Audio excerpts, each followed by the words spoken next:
जय हिंद प्यारे साथियों, मैं सूरज स्वागत करता हूं आपका आपके अपने परिवार अपडेट एटेगर में, जहां पे हम आप लोगों के साथ एक अच्छी जानकारी शेयर करने वाले जो कि निकल कर आ रही है परमानेंट रिक्रूटमेंट के लिए।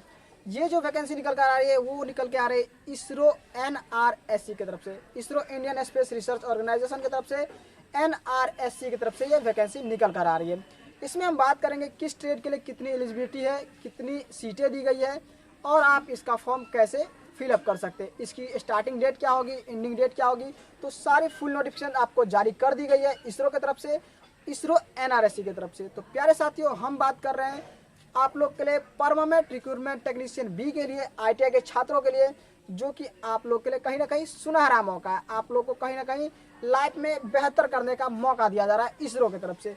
तो आशा करेंगे आप हमारे साथ बने रहेंगे और इस वीडियो को अपने दोस्तों में ज़्यादा से ज़्यादा शेयर कर देंगे ताकि उन्हें भी इस बात की जानकारी हो सके और वो भी इस फॉर्म को फिलअप कर सके। तो साथियों, चलेंगे सीधे अपने बोर्ड पे और देखेंगे फुल नोटिफिकेशन जो जारी किया गया इसरो NRSC की तरफ से, उसमें क्या बातें कही गई है, क्या डिटेल दिया गया है, कितनी सीटें हैं और कब से कब तक आप इसका फॉर्म फिलअप कर सकते हैं। तो इसके लिए चलेंगे सीधे अपने नोटिस बोर्ड पे और नोटिस बोर्ड में देखेंगे कि कितना आपको क्या जानकारी दी गई है। तो चलिए सीधे शुरू करते हैं। तो प्यारे साथियों, हम पहुंच चुके हैं अपने नोटिस बोर्ड पे और नोटिस में आप देख रहे हैं कि हम आपके साथ इसरो के द्वारा जो फुल नोटिफिकेशन जारी किया गया है NRSC की तरफ से, उसको लेकर हम आपके साथ जुड़ चुके हैं। प्यारे साथियों, आप देख सकते हैं यहाँ पे कि भारतीय अंतरिक्ष अनुसंधान संगठन जो है, इंडियन स्पेस रिसर्च ऑर्गेनाइजेशन, इनके तरफ से जो है पूरी नोटिफिकेशन जारी कर दी गई है। NRSC का हम बता दें तो NRSC के जो फुल फॉर्म होता है वो होता है नेशनल रिमोट सेंसिंग सेंटर। इनके द्वारा जो है परमानेंट रिक्रूटमेंट निकल कर आई है।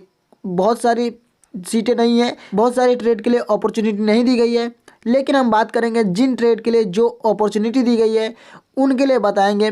सबसे ज़्यादा इलेक्ट्रॉनिक्स मैकेनिक के लिए सीट दी गई है। तो हम अपने तरफ से आप लोग से रिक्वेस्ट करेंगे कि आप लोग कहीं ना कहीं इस फॉर्म को ज़रूर फिलअप कीजिए ताकि आपका सिलेक्शन कहीं ना कहीं ISRO Indian space research organisation के डिपार्टमेंट में आपका चेयर हो सके। प्यारे साथियों, ये मेरी तरफ से पर्सनल आप लोग से रिक्वेस्ट है, या तो आप कह सकते हैं कि इसको कि आपको सलाह है, ठीक है। इसके बाद हम बात करेंगे, ये एडवर्टीजमेंट नंबर की बात कर लेते हैं। एडवर्टीजमेंट नंबर जो है ये है NRSC/RMT/4/2023, जो कि आपको 9 तारीख 2023 को 12वें महीने में जारी कर दिया गया, ठीक है। इसके अलावा मैं बात करूं कि NRSC की तरफ से एक बहुत ही अच्छी जानकारी साझा की गई है कि आप लोग को कहीं ना कहीं इसकी एग्ज़ाम के लिए सेंटर जो है 25 से 35 शहरों में दी जाएगी, जो कि आपका नज़दीकी शहर भी हो सकता है। ये बात NRSC की तरफ से बताया गया, ठीक है। 5 ट्रेड के लिए वैकेंसी निकल कर आ रही है। परमानेंट रिक्रूटमेंट है, परमानेंट वैकेंसी है, जिसमें आप लोग को दिखाया जाएगा कि कितने सीट दिए गए हैं, कब से आप इसका फॉर्म भर सकते हैं और कब तक इसका लास्ट डेट होना है। तो हम सारी बातें आपको धीरे धीरे बताएंगे। इसके अलावा हम आपको यहाँ पे दिखा दें, यहाँ पे बताया गया है कि राष्ट्रीय सुदूर संवेदन केंद्र, भारतीय अंतरिक्ष अनुसंधान संगठन इसरो के द्वारा अंतरिक्ष विभाग, उपग्रह, हवाई डेटा अधिग्रहण, अभिलेखन, संसाधन प्रसारण, सुदूर संवेदन, अनुप्रयोग इत्यादि बहुत सारी ऐसी बातें हैं जिसके बारे में कहा गया है भूखंड के लिए जिम्मेदार है। मतलब कि इसरो के बारे में ये कुछ बातें बताई गई। इसके 5 क्षेत्रीय केंद्र बेंगलुरु, नागपुर, कोलकाता, जोधपुर और नई दिल्ली में स्थित है। ये बात आपको ये नोटिस बोर्ड में दिखाया गया। इसके आगे हम आपको बताने की कोशिश करेंगे, जो कि आप देख सकते हैं हमारे पास ये नोटिफिकेशन है। इस नोटिफिकेशन को आपको हम थोड़ा जूम करके दिखा रहे हैं। ये इसमें आपको बताया गया है कि टेक्नीशियन बी के लिए सभी सीटें जो है टेक्नीशियन बी के लिए ITI वाले छात्रों के लिए दिया गया। ये आप देख सकते हैं, ये इलेक्ट्रॉनिक्स मैकेनिक की सीटें हैं, जिसमें आप देख रहे हैं यहाँ पे कि पद कोड कितना है, तो 1 है और इनमें पदों की संख्या कितनी है, 33 पद की संख्या दी गई है, जिसमें कि अलग अलग कैटेगरी वाइज अलग अलग सीटें दी गई है। UR में 16 सीटें हैं, OBC में 10 सीटें हैं, SC में 3 और ST में 1 सीट कहीं ना कहीं दिखाया गया है और EWS में 3 सीटें मिलाकर दी गई है, ठीक है। इसके बाद हम बात करेंगे अगली ट्रेड की। अगली ट्रेड कौन सा ट्रेड है जिसका वैकेंसी निकल कर आया है टेक्नीशियन बी के लिए। तो अगला ट्रेड हमारा यहाँ आप देख सकते हैं कि ये ट्रेड है इलेक्ट्रिकल के लिए, ठीक है। इलेक्ट्रिकल के लिए भी सीटें निकल कर आई है। इलेक्ट्रिकल में क्या है कि आपको पद संख्या की बात करें तो ये 2 है और कुल पद जो है वो 8 है कहीं ना कहीं। और किस पद में कितने किस कैटेगरी के लिए सीट दी गई है तो वो सीटें आप यहाँ पर देख सकते हैं। UR में 4, उसके बाद OBC में 2, SC में एक दिया गया, ST में सीटें नहीं है, और उसके बाद EWS में एक सीट है। तो ये कहीं ना कहीं अलग अलग प्रकार के सीटें हैं, अलग अलग ट्रेड के लिए अलग अलग वैकेंसी है, और ये परमानेंट रिक्रूटमेंट है। ये आपको हम बार बार बता रहे हैं, ठीक है। ये आप लोग के लिए कहीं ना कहीं सुनहरा मौका है, जिन ट्रेडों के लिए ये वैकेंसी निकल कर आई है, जिन किसी बच्चों का ट्रेड इसमें है और अगर उनका क्राइटेरिया उनसे मैच करता है, मतलब कि उनके पास एलिजिबिलिटी है, वो इस फॉर्म को भर सकते हैं। तो मेरी तरफ से आपको पर्सनल रिक्वेस्ट है, आपको पर्सनल सलाह है कि आप इस फॉर्म को कहीं ना कहीं ज़रूर भरें। इसके अलावा मैं बात करूं तो पूरा अगर टोटल पदों की बात करें तो टोटल पद जो है वो 54 बताया जा रहा है,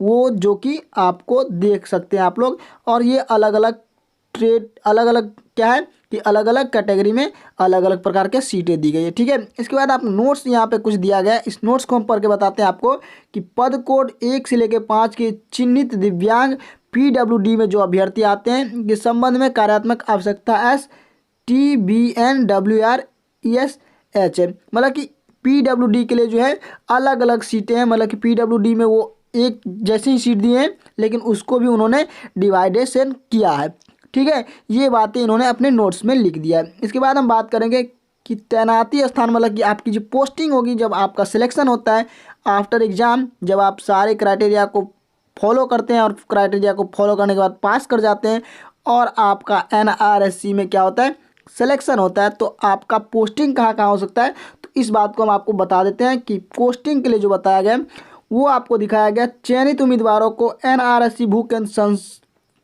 सदनगर परिसर में रंगरेड्डी जिला में हो सकता है, तेलंगाना राज्य या NRSC बालानगर हैदराबाद या क्षेत्रीय सुदूर संवेदन केंद्र नागपुर में, उसके बाद क्षेत्रीय सुदूर संवेदन केंद्र उत्तर नई दिल्ली में हो सकती है, उसके बाद क्षेत्रीय सुदूर संवेदन पूर्व केंद्र कोलकाता में भी इसका जो शाखा जो हमने पहले ही बताया। इसके अलावा बहुत सारी ऐसी जगह, जोधपुर, उसके बाद बेंगलुरु। हालांकि कर्मचारियों को भारतीय अंतरिक्ष अनुसंधान संगठन अंतरिक्ष विभाग के किसी भी केंद्र इकाई में तैनात किए जा सकते हैं, ठीक है। तो NRSC मतलब कि इसरो का जो भी शाखा है NRSC की तरफ से, उसमें आपको कहीं भी आपको पोस्टिंग दी जा सकती है। इसके अलावा कुछ यहाँ पे नाम दिए गए हैं जो कि आपको हमने बता दिया है, तो यहाँ पे भी आपको पोस्टिंग दिया जा सकता है, ठीक है।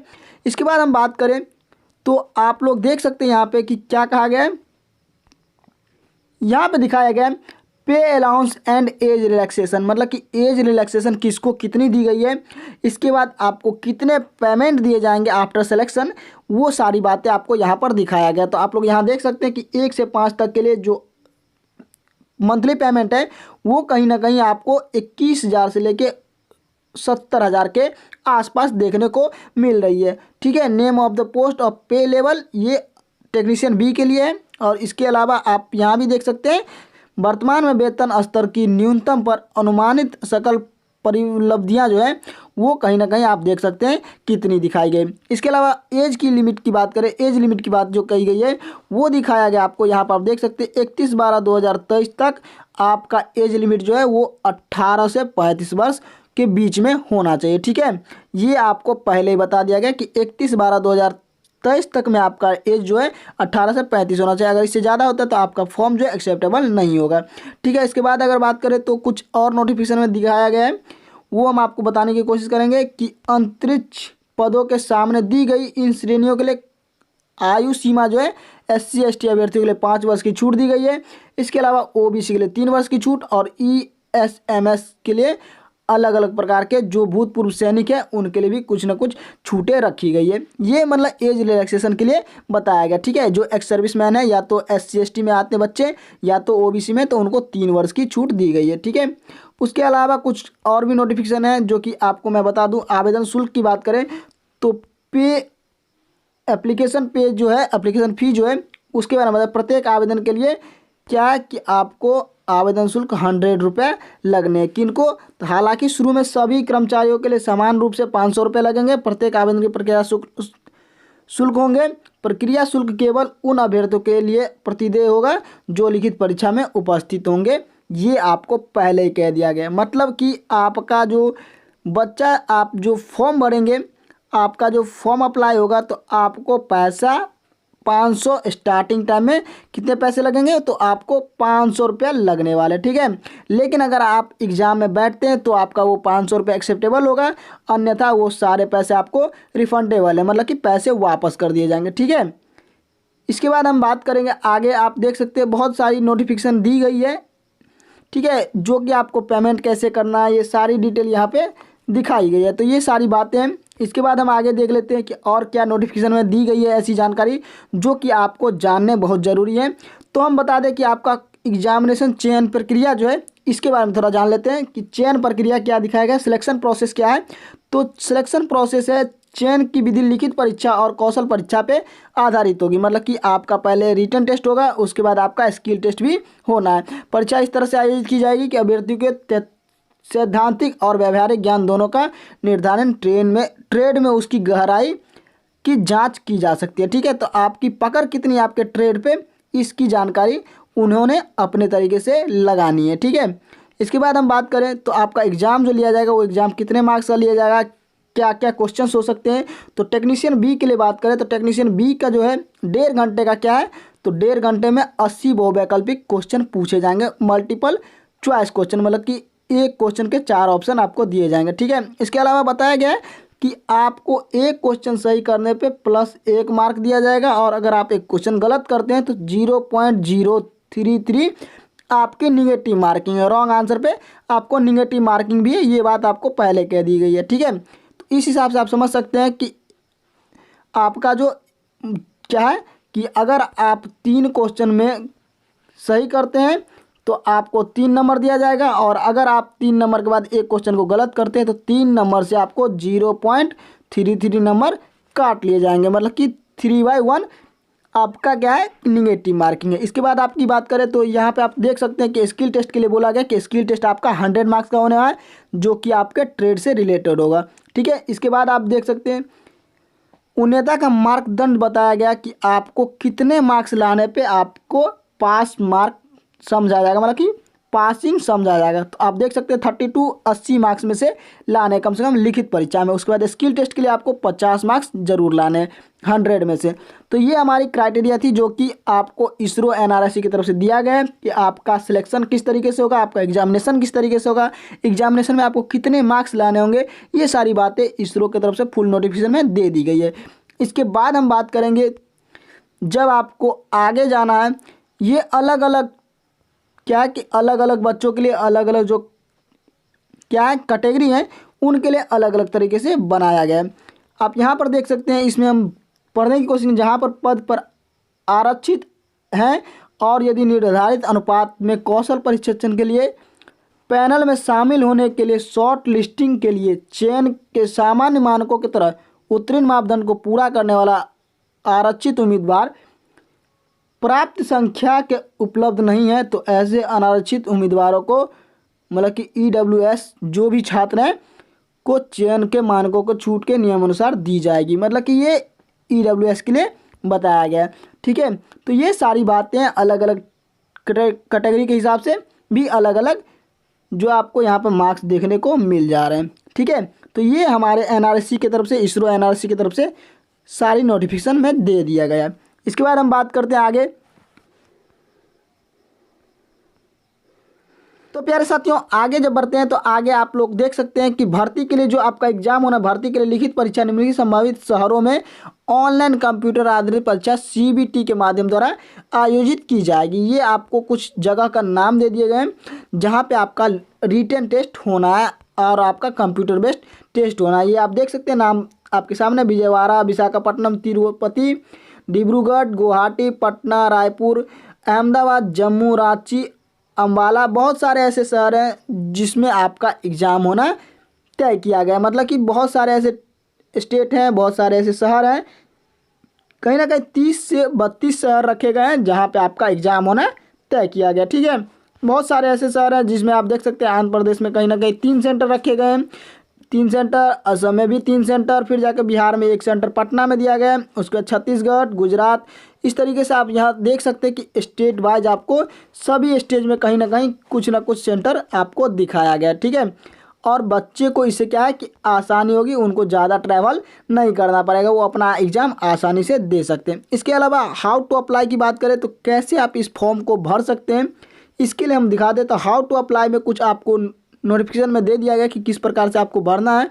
तो केवल ऑनलाइन आवेदन ही आपके स्वीकार किए जाएंगे, ये बात भी एनआरएससी की तरफ से कह दी गई है। ऑनलाइन पंजीकरण के लिए आवेदन एनआरएससी की वेबसाइट पर 9/12/2023 मतलब कि आज से ही 10 बजे से आपका फॉर्म जो है फिलअप करना स्टार्ट हो चुका, मतलब वेबसाइट का पोर्टल ओपन हो चुका है। और ये डेट जो है 31/12/2023 तक ये पोर्टल हमारा ओपन रहने वाला है। इसके बाद बताया गया है कि पंजीकरण के बाद आवेदकों को एक ऑनलाइन पंजीकरण संख्या प्रदान की जाएगी, जो कि भविष्य में उपयोग हेतु संभाल कर रखी जाएगी। मतलब कि आपको एक लॉगिन आईडी और लॉगिन पासवर्ड दिया जाएगा, जो कि आपको संभाल कर रखना है, जो कि आपको आगे स्किल टेस्ट और या तो डीवी के टाइम में काम देने वाला है। ठीक है, तो ये बातें आपको पहले ही एनआरएससी की तरफ से क्लियर कर दी गई है कि आप अप्लाई करते हैं तो ऑनलाइन एप्लीकेशन होगा, और ऑनलाइन एप्लीकेशन के बाद आपको एक रजिस्ट्रेशन नंबर और आपको रजिस्ट्रेशन पासपोर्ट दिया जाएगा, जो कि आपको संभाल कर कहीं ना कहीं रखना है, जिससे आपका आगे का प्रोसेस होना है। उसके बाद आवेदन अनिवार्य रूप से अंतिम तिथि 31/12/2023 के अंदर प्रस्तुत करें, मतलब कि इसके अंदर ही आपको फिलअप कर दें। इसके बाद आप बहुत सारे नियम और शर्तें दिए गए हैं, जो कि आप खुद से भी डाउनलोड करके पढ़ सकते हैं। तो ये चीज़ें हैं जो कि एनआरसी की तरफ से निकल कर आ रही थी, परमानेंट रिक्रूटमेंट जो कि एनआरएससी ने जारी किया था इसरो की तरफ से। ठीक है, तो ये सारी जानकारी थी जो कि हमने आपके साथ शेयर करी। तो आशा करते हैं कि आपको कहीं ना कहीं ये जानकारी समझ में आई होगी, अच्छी लगी होगी, और कहीं ना कहीं आप इस चीज़ से मोटिवेट हुए होंगे। और जिन बच्चों का जो है ट्रेड का नाम है, ट्रेड एलिजिबल है, उन बच्चों से मैं पर्सनली बोलूँगा कि आप इस फॉर्म को ज़रूर फिलअप करें। इसरो की तरफ से बहुत ही अच्छी वैकेंसी निकल कर आ रही है एनआरएससी की तरफ से, जिसमें कि आपको परमानेंट जॉब देने की बात कही गई है। तो प्यारे साथियों, आप देख सकते हैं कि ओपनिंग डेट और एंडिंग डेट आपके सामने दिखाया जा रहा है। 9 तारीख से 10 बजे आपका पोर्टल ओपन हो जाएगा, और 31 तारीख 12वें महीने में इसका पोर्टल शाम 5 बजे क्या होगा, तो शाम 5 बजे बंद हो जाएगी। तो इस बात को आप ध्यान रखेंगे। ठीक है, तो ये सारी जानकारी थी जो कि हमने आपके साथ शेयर करी। तो आशा करते हैं कि आपको ये जानकारी समझ में आई होगी, अच्छी लगी होगी, और अगर अच्छी लगी होगी तो आप इस जानकारी को अपने दोस्तों में शेयर कर देंगे।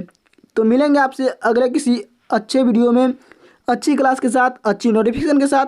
तब तक के लिए आप अपना ख्याल रखेंगे। जिस किसी भी एग्ज़ाम की तैयारी कर रहे होंगे उसमें बेहतर तरीके से लगे रहेंगे, और आने वाले एग्ज़ाम की भी तैयारी बेहतर तरीके से करेंगे। तो मिलते हैं अगले क्लास में, तब तक के लिए जय हिंद, जय भारत।